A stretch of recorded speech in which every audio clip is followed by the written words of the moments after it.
that Senator Obama understands that there was a failed state in Pakistan when Musharraf came to power.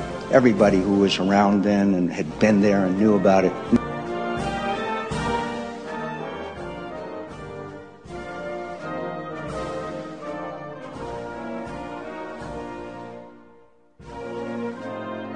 Or an unstable Pakistan. Explain why.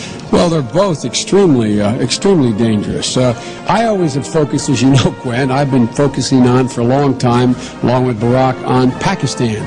Pakistan already has nuclear weapons.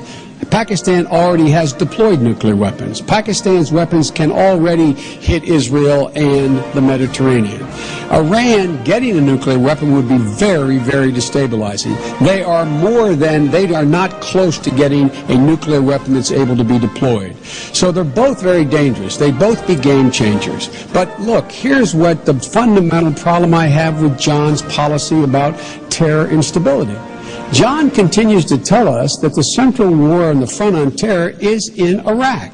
I promise you, if an attack comes in the homeland, it's going to come, as our security services said, it's going to come from al-Qaeda planning in the hills of Afghanistan and Pakistan. That's where they live, that's where they are, that's where it will come from, and right now that resides in Pakistan.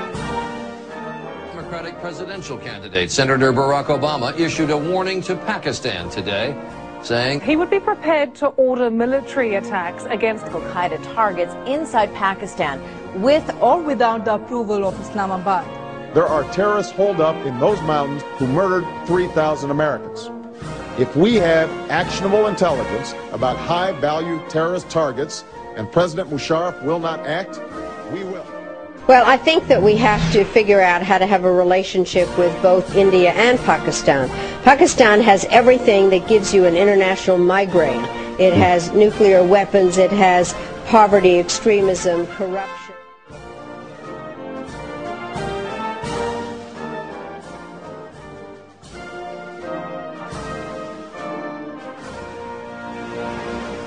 In a radio address taped before his colonoscopy, President Bush said today he is troubled by this week's national intelligence estimate that warned that al-Qaeda is gaining strength in Pakistan's remote tribal region on the Afghan border.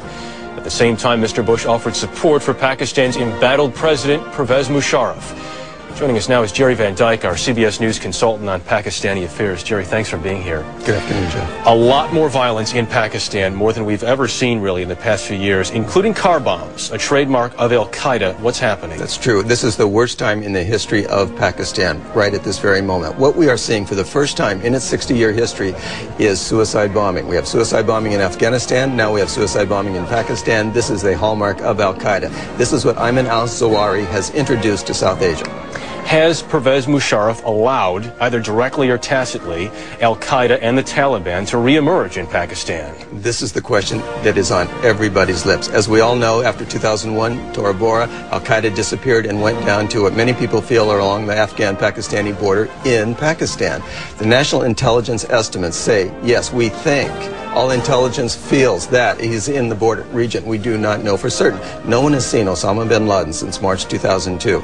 We do not know. What we do know, however, is that every single al-Qaeda leader has been captured in a major Pakistani city, never along the border. That is, throughout the country. What we're looking at, and this is exceedingly dangerous, is the potential Talibanization of Pakistan. Pakistani officials at one time used to be afraid more than anything else of India. Today, they're afraid of the Talibanization of their country.